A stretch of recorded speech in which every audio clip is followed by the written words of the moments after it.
Everyone, welcome back to my YouTube channel. तो कैसे हैं आप लोग? आई होप आप सब लोग अच्छे होंगे।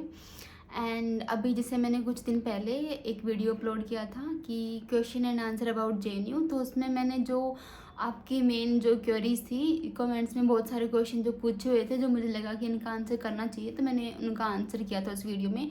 बट स्टिल मुझे लगा कि कुछ क्वेश्चंस बच गए हैं जिनका आंसर मुझे करना चाहिए, या फिर मतलब वो वीडियो बहुत ऑलरेडी लंबा हो गया था, तो मैंने उतना ही रखा। एंड मैंने सोचा कि उसका सेकंड पार्ट बनाएंगे जिसमें जो बाकी कुछ क्वेश्चंस बच गए तो उनका आंसर मैं करूँगी। ठीक है, अभी वीडियो शुरू करते हैं एंड मैं आपके क्वेश्चंस का आंसर करती हूँ। आई होप ये वीडियो आपके लिए हेल्पफुल रहा होगा। आई होप आपके लिए वीडियो हेल्पफुल होगा। ठीक है, तो शुरू करते हैं। तो देखो, मैंने इसमें क्वेश्चंस लिखे थे आपके, तो मैं वो 1 बाय 1 रीड करके आपको आंसर्स करूँगी। पता है कहाँ से लिया है मैंने? ये बुक मार्केट से, जो संडे को होता है, तो वर्थ इट, काफ़ी अच्छा मिल गया मुझे। तो ठीक है, अभी वीडियो शुरू करते हैं। बहुत नौटंकी हो गया है, आई नो। तो वीडियो शुरू करते हैं। फर्स्ट क्वेश्चन काफ़ी बच्चों को पता है, बट कुछ बच्चों का डाउट भी है कि जेएनयू में एडमिशन कैसे ले। तो इसके लिए आपको सबसे पहले सीयूईटी के एग्ज़ाम के लिए अपीयर होना पड़ेगा। अगर आपको यूजी में एडमिशन लेना है तो सीयूईटी यूजी का एग्ज़ाम होता है, एंड अगर आपको पीजी में एडमिशन लेना है तो सीयूईटी पीजी का एग्ज़ाम होगा। तो उसमें आपको अपीयर होना है, अच्छा परफॉर्म करना है, एंड मतलब मेरिट लिस्ट वगैरह बनता है, एंड जैसे भी है उसके अकॉर्डिंग आपको एडमिशन मिलेगा। फर्स्टली यही है कि आपको सीयूईटी के एग्ज़ाम के लिए अपीयर होना होगा, ठीक है। तो वही, इसके थ्रू आपको जेएनयू में एडमिशन मिलता है। तो सेकंड क्वेश्चन है कि ग्रेजुएशन के मार्क्स मैटर करते हैं क्या जेएनयू में एडमिशन लेने के लिए? तो वैसे तो मैं बोलूँ तो इतना कुछ नहीं है, मैटर नहीं करते हैं, बट एटलीस्ट आपको मिनिमम 50% मार्क्स आपके होने चाहिए। और ये भी आई थिंक वेरी करता है, जैसे जर्नल या ओबीसी एंड जो भी है उसके अकॉर्डिंग। तो हम बट वैसे थोड़ा सोच के चलें तो 50% मार्क्स आपके होने चाहिए जेएनयू में एडमिशन लेने के लिए आपके ग्रेजुएशन में। तो ओके, आई होप आपको इसका आंसर मिल गया। और नेक्स्ट क्वेश्चन है कि मतलब ये इतने सारे बच्चों का क्वेश्चन है। मैंने अपना वीडियो अपलोड किया था कि मैंने कैसे प्रिपेयर किया है जेएनयू के लिए 3 महीने में, एंड उसके अलावा कि मेरे बुक लिस्ट रिसोर्सेज क्या थे। तो उस पर इतने सारे बच्चों का क्वेश्चन था कि मैंने टेस्ट सीरीज़ कहाँ से ली थी, एंड उसके अलावा कि मैंने कौन सी बुक्स खरीदे थे क्वेश्चन प्रैक्टिस के लिए। तो मैंने ये ऑलरेडी बताया था, बट स्टिल ये बहुत ज़्यादा बच्चों का क्वेश्चन था, तो मुझे लगा कि मैं वीडियो में कवर करती हूँ। तो मैंने एजुसीगर का टेस्ट सीरीज़ लिया था, एंड अरिहंत का बुक आता है एमसीक्यूज़ के लिए, और आर गुप्ता का एक बुक आता है एमसीक्यूज़ के लिए। तो मैंने उन दोनों की बुक से और प्लस एजुसीगर के जो टेस्ट सीरीज़ थी, मैंने इनसे बहुत सारे क्वेश्चन प्रैक्टिस किए थे।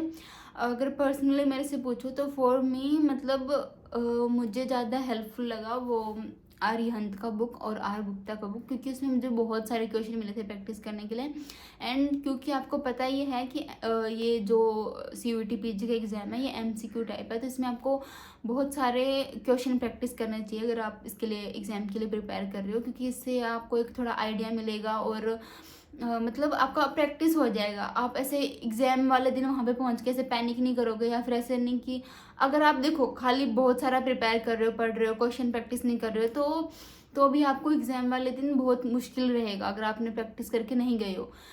अगर आपको वो टॉपिक अच्छे से आता है फिर भी आप उसको क्वेश्चन के फॉर्म में रिकॉल नहीं कर पाओगे, मतलब कर पाओगे बट थोड़ा मतलब मुश्किल रहेगा। अगर आप पहले से क्वेश्चन प्रैक्टिस करके जा रहे हो तो ऑब्वियसली ये आपके लिए बहुत हेल्पफुल रहेगा। एंड वही मैंने बता दिया है कि मैंने अरिहंत का बुक, आर गुप्ता का बुक और एजुसीगर के टेस्ट सीरीज़ खरीदे थे। I think pol science help का उनका भी टेस्ट सीरीज़ आता है, जो कि मेरे पास टाइम कम था, मैं इतना नहीं उसको टाइम दे पाई, मतलब मैंने बुक से ज़्यादा किए थे, तो आप उनका भी खरीद सकते हैं। उसके अलावा काफ़ी सारे मतलब प्लेटफॉर्म्स है जो सीयूईटी के लिए प्रिपेयर करवाते हैं एंड और, मतलब आपको टेस्ट सीरीज तो मिल जाएंगी वैसे, बट अगर आप मेरा पूछ रहे हो कि मैंने कौन से खरीदे थे तो वो एजुसीकर था, ठीक है। उसके अलावा नेक्स्ट क्वेश्चन है, एक तो ये भी कि किसी बच्चे का क्वेश्चन था कि एमए सोशियोलॉजी में एडमिशन लेने के बाद में काफ़ी मतलब बच्चों का जो भी है कि एडमिशन होता है तो सबको हॉस्टल मिलता है क्या? तो मैंने ये बताया था पहले भी, बट अगेन कि मतलब गर्ल्स को हॉस्टल मिल जाएगा जब आपका एडमिशन होता है उसके 8 to 10 डेज में। अगर बाय चांस हॉस्टल नहीं मिलेगा तो डॉर्म मिल जाएगा। बॉयज़ को भी मिल जाता है वैसे, but comparing to girls normally थोड़ा लेट हो जाता है। हो सकता है कि आपको एक सेमेस्टर के बाद में मिले, जैसे कि अभी भी मेरी क्लास से कुछ बॉयज़ को हॉस्टल नहीं मिला है। उनका थोड़ा सा, बॉयज़ का थोड़ा ये प्रोसेस स्लो है, जो भी है एक सेमेस्टर के बाद तक आपको मिल जाएगा। तो इसका आंसर फिर यही है कि आपको हॉस्टल मिल जाता है। अगर आपका जेएनयू में एडमिशन हुआ है तो आपको हॉस्टल मिलेगा। हो सकता है कि थोड़ा लेट मिले, बट मिलेगा, ठीक है। इसके अलावा नेक्स्ट क्वेश्चन है कि हॉस्टल में अटैच्ड बाथरूम होता है क्या, या फिर अटैच्ड बाथरूम वाले रूम्स मिलते हैं क्या। तो फर्स्टली मैं आपको बता दूं कि इतनी एक्सपेक्टेशंस के साथ मत आइए जेएनयू में कि आपको ऐसे अटैच वॉशरूम या बाथरूम वाला आपको रूम मिलेगा। तो ऐसा कुछ भी नहीं है। जेएनयू के कोई भी हॉस्टल में अटैच बाथरूम नहीं है, सब में कॉमन बाथरूम वॉशरूम होता है, जो कि आपको मतलब वही यूज़ करना होता है ऑब्वियसली, कि अटैच वाला नहीं है। और वैसे भी जेएनयू के कुछ हॉस्टल्स बहुत पुराने हैं, कुछ नए हैं, जैसे बाराक और शिप्रा कोयना जो ये गर्ल्स का है। एंड तो जो नए हैं उनमें फिर भी ठीक है। इवन मतलब जो पुराने हॉस्टल है उनमें तो बाथरूम का हालत और भी बहुत ख़राब है। तो ऐसे मैं इसीलिए पहले आपको बता रही हूँ कि बहुत ज़्यादा एक्सपेक्टेशंस के साथ मत आइएगा। अगर आपको न्यू हॉस्टल मिल रहे हैं तो फिर भी ठीक होगा। और आंसर यही है कि अटैच बाथरूम नहीं होता है, आप इतनी एक्सपेक्टेशंस के साथ मत आइएगा। जो पुराने हॉस्टल है उनमें तो वैसे भी बाथरूम का हालत बहुत ख़राब है, तो जो नए हैं उनका ठीक है, बट अटैच तो उनमें भी आपको नहीं मिलेगा। तो यही नेक्स्ट क्वेश्चन है कि हॉस्टल का खाना हेल्दी होता है क्या। तो ये भी इसका वो है कि ये हॉस्टल टू हॉस्टल वेरी करता है। किसी हॉस्टल में कोई एक चीज़ ज़्यादा अच्छी बनती है, किसी में दूसरा कुछ अच्छा बनता है। वैसे मोस्टली जो मील्स जो रहती है वो सभी हॉस्टल का ऑलमोस्ट सेम है, बस डेज का डिफरेंस है या फिर टाइमिंग का डिफरेंस है कि किसी को लंच में ये मिल रहा है, किसी को डिनर में, या किसी को मंडे को ये है, ट्यूसडे को ये है। तो ऐसा मोस्टली सबका खाना सेम रहता है, बस वो थोड़ा टेस्ट का थोड़ा फ़र्क है। और एक ये मैंने वैसे ही ऑब्जर्व किया है, मतलब मैं अपने फ्रेंड्स को देख रही हूँ, ऐसे सबका ऑलमोस्ट हॉस्टल अलग अलग है। तो किसी को अपने हॉस्टल का खाना नहीं पसंद है, उनको सभी को दूसरा किसी हॉस्टल का खाना ठीक लगता है। तो हेल्दी का ये है कि बहुत कुछ बहुत अच्छा भी नहीं है, बहुत बुरा भी नहीं है, तो डिसेंट है। और उसके अलावा कि मंथली आपका जो मेस का मेन्यू है वो चेंज होता रहता है। तो मेस सेक्रेटरी जो होता है, जो उसका भी इलेक्शन होता है, आई थिंक 2 मंथ के लिए एक मतलब किसी को चूज़ किया जाता है। तो जो मेस सेक्रेटरी होता है, आप उनको बोल के अगर कुछ आपको नया कुछ डिश या कुछ चीज़ ऐड करवानी है तो आप वो करवा सकते हो। आप वैसे बहुत अच्छा भी रख सकते हो, मान लो कि बहुत सब कुछ अच्छा अच्छा खाना रख रहे हो, पूरा 56 भोग टाइप, तो फिर आपका मेस बिल ज़्यादा आएगा। तो मेस सेक्रेटरी का वो भी रिस्पॉन्सिबिलिटी होता है कि वो खाना मतलब मेस बिल एक डिसेंट अमाउंट रहे, तो उसके अकॉर्डिंग मतलब खाना डिसेंट मिलेगा, बहुत बुरा भी नहीं होगा, बहुत अच्छा भी नहीं होगा, ऐसे मिक्स होगा। तो और वैसे तो अभी क्योंकि घर जैसा तो मिल नहीं सकता है, तो सर्वाइव कर सकते हैं, उसके अकॉर्डिंग खाना ठीक मिलता है यहाँ पे। ठीक, ये क्वेश्चन भी कुछ बच्चों का था कि CUET PG कितने मार्क्स का मतलब कितने मार्क्स का एग्ज़ाम होता है या कितने मार्क्स होते हैं।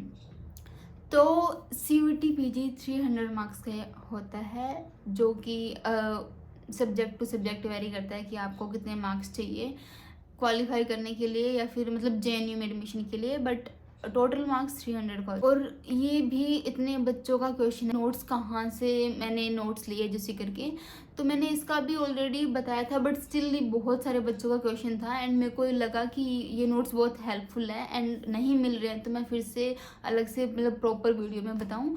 तो इसके लिए है कि आपको एजुसीकर के जो साइट है, आपको वहाँ से उनके ये नोट्स मिल जाएंगे, जो कि रैपिड फायर रिवीजन के नाम से आते हैं।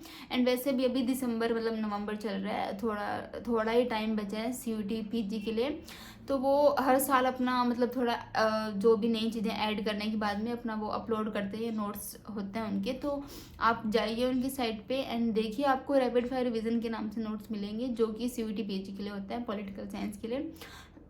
वैसे उनके साइट पे बहुत सारे MCQs आपको मिल जाएंगे, टेस्ट सीरीज आपको मिल जाएगी उनकी साइट पे, तो आप थोड़ा सा ढंग से थोड़ा अच्छे से एक्सप्लोर कीजिए। एंड एक ये भी था बहुत सारा क्वेरीज कि आप मतलब सब्सक्रिप्शन लेना पड़ेगा क्या? तो यस, मैंने मतलब उनके नोट्स खरीदे थे, तो आपको ख़रीदना पड़ेगा। उसके अलावा उनका एक टेलीग्राम चैनल भी है, आप वो भी फॉलो कर लीजिएगा, आपको हेल्प मिलेगी वहाँ से भी। तो ये भी बहुत सारे बच्चों का क्वेश्चन है कि क्लास का ड्यूरेशन क्या है या टाइमिंग क्या है पॉलिटिकल साइंस में। तो मेरे को ऐसा लगता है कि वो एक तो वही सब्जेक्ट टू सब्जेक्ट वेरी करता है। उसके अलावा कि मेरी जो क्लासेस हैं वो मतलब पर डे एक सब्जेक्ट की क्लास 2 घंटे की होती है, और क्लास का टाइमिंग मेरा है 11 to 1, एंड उसके बाद में 1 to 2 ब्रेक है, एंड मतलब लंच ब्रेक है। वैसे आपको लंच का टाइमिंग हॉस्टल का 12:30 to 1 होता है, तो 1 to 2 हमारा लंच ब्रेक होता है, एंड अगेन 2 to 4 फिर मतलब दूसरी क्लास होती है। तो जैसे कि ये मेरा अभी बता रही हूँ, और जो मेरे कुछ फ्रेंड्स पोलम में हैं तो मैंने उनसे डिस्कस किया था, तो उनकी जैसे कि पर डे सब्जेक्ट की क्लास 1 घंटे की होती है, और एक दिन में 4 क्लासेस होती है। तो उनका क्लास का टाइमिंग है 9 to 1। तो वो सब्जेक्ट टू सब्जेक्ट वेरी करता है। दूसरा आपके टीचर्स पे भी डिपेंड करता है। इसका ये ऐसा कुछ शेड्यूल होता है कि एक टीचर एक वीक में एक टीचर को कितने घंटे पढ़ाना है या एक कितने घंटे का क्लासेस लेना है। तो आप टीचर से डिस्कस करके अपना थोड़ा वो आगे पीछे भी रख सकते हैं कि जैसे अभी हमारा मॉर्निंग में नहीं है, इवनिंग तक 4 बजे तक क्लास होता है, तो जैसे कि मॉर्निंग में उसको शिफ्ट करवाना या कुछ भी, तो मेनली ऐसा ही कुछ होता है। और उसके अलावा ये भी कि मंडे टू थर्सडे सिर्फ एक क्लास होती है हमारी, जो 11 to 1 होती है। उसके अलावा बाकी सब क्लासेस मतलब 4 बजे तक होती है। एंड इसके अलावा सैटरडे संडे हमें ऑफ होता है। तो यस, ये सैटरडे भी ऑफ होता है, तो वीक में 5 डेज क्लासेस होती है, एंड लास्ट 2 दिन हमें ब्रेक होता है। तो क्लास का duration and timing, I hope आपको थोड़ा सा क्लैरिटी मिला होगा। बाकी उसके अलावा आप जब एडमिशन लेके यहाँ पे आओगे तो आपका सब्जेक्ट कौन सा है वो उस पर डिपेंड करता है, क्योंकि कुछ बच्चे सिविल सर्विसेज के लिए प्रिपेयर कर रहे हैं, तो उनको उसके अकॉर्डिंग थोड़ा अपना वो देखना होता है। तो इसके लिए मैंने थोड़ा आपको बताया कि आप एक माइंड में अपना वो रख सकते हो कि आपको सैटरडे संडे ऑफ होता है, तो आप उस दिन से रिवीजन कर सकते हो या फिर कुछ भी कि कैसा है। आई होप ये आपके लिए थोड़ा हेल्पफुल रहा होगा, मैं वही कोशिश कर रही हूँ। नेक्स्ट क्वेश्चन है कि जेएनयू में रैगिंग होता है क्या? तो नो, बिल्कुल भी नहीं है, ऐसा कुछ भी नहीं है। आपको बहुत फ्रेंडली एंड इंक्लूसिव एनवायरनमेंट मिलेगा जेएनयू में। सीनियर्स भी बहुत हेल्पफुल है। जैसे कि मेरे एडमिशन होने के बाद में जब वो डॉक्यूमेंट्स का फिजिकल वेरिफिकेशन होता है, तो उस दिन मेरे को बहुत सारे सीनियर्स ने मतलब बहुत हेल्प की थी। तो फर्स्ट डे से ही आपको मतलब, क्योंकि जेएनयू का थोड़ा वो बहुत कॉम्प्लिकेटेड है कि डॉक्यूमेंट्स बहुत सारे चाहिए, और वो थोड़ा सा है कॉम्प्लिकेटेड प्रोसेस, तो उसमें सीनियर्स ने बहुत सारी हेल्प की थी। आप जब एग्ज़ाम के बाद में मतलब आपको नोटिफिकेशंस आएंगे कि आपको अब ये करना है वो करना है जो भी, तो उसके अकॉर्डिंग आप अपने डॉक्यूमेंट्स प्रिपेयर करके रखोगे जब, तो आप देखोगे कि डॉक्यूमेंट्स में भी आपको सीनियर्स से बहुत हेल्प मिलेगा। जब आपको फिजिकल वेरिफिकेशन के लिए कैसे सीरियल वाइज क्या डॉक्यूमेंट कैसे रखना है, तो हॉस्टल में भी जैसे कि हम देखते हैं कि इंजीनियरिंग कॉलेज या फिर मेडिकल कॉलेज में कि रैगिंग वगैरह का थोड़ा सीन होता है, तो ऐसा बिल्कुल भी नहीं है। इवन मेरी रूममेट अभी जो है वो पीएचडी कर रही है जेएनयू से, तो हम दोनों का अच्छा फ्रेंडली वाइब है। उसके अलावा अभी हॉस्टल में अगर पूरा हॉस्टल देखे, सभी हॉस्टल्स को कंपेयर करके जेएनयू कैंपस भी देखे, तो हर चीज़ में आपको बहुत फ्रेंडली एंड अच्छा माहौल मिलेगा। एंड तो रैगिंग बिल्कुल भी नहीं होता है। आप अच्छे से पढ़िए एंड बढ़िया प्रिपेयर करके आइए, जेएनयू में अच्छा माहौल मिलेगा, अच्छा वाला सब कुछ। तो ठीक है, नेक्स्ट क्वेश्चन की तरफ देखते हैं। तो एक ये भी क्वेश्चन है काफ़ी बच्चों का कि मैंने IRM ही क्यों चूज़ किया। तो इसका आंसर यही है कि मुझे इंटरनेशनल रिलेशंस में मतलब IR में ज़्यादा इंटरेस्ट था कंपेयरिंग टू बॉलम।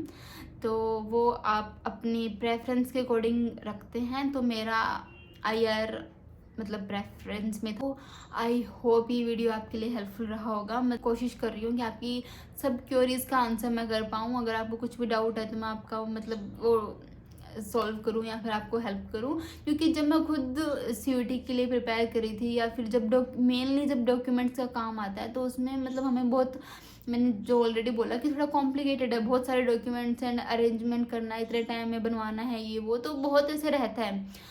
और उसके अलावा कि कैसा कैंपस होगा, कैसी कॉलेज लाइफ होगी एंड ऑल, ये सब पे डाउट होता है। तो मुझे खुद को था, तो मैं अपने सीनियर से जो मेरे प्रोफेसर थे मतलब जेएनयू से, जिन्होंने अपना मतलब पीएचडी एंड ऑल किया हुआ है, तो उनसे मैं हेल्प लेती थी या डिस्कस करती थी। तो मैं ये सोचती हूँ कि बाई चांस अगर आपके पास वैसा कोई पर्सन नहीं है तो मेरी वीडियोस के थ्रू या मेरे थ्रू आपको वो आंसर मिल जाए।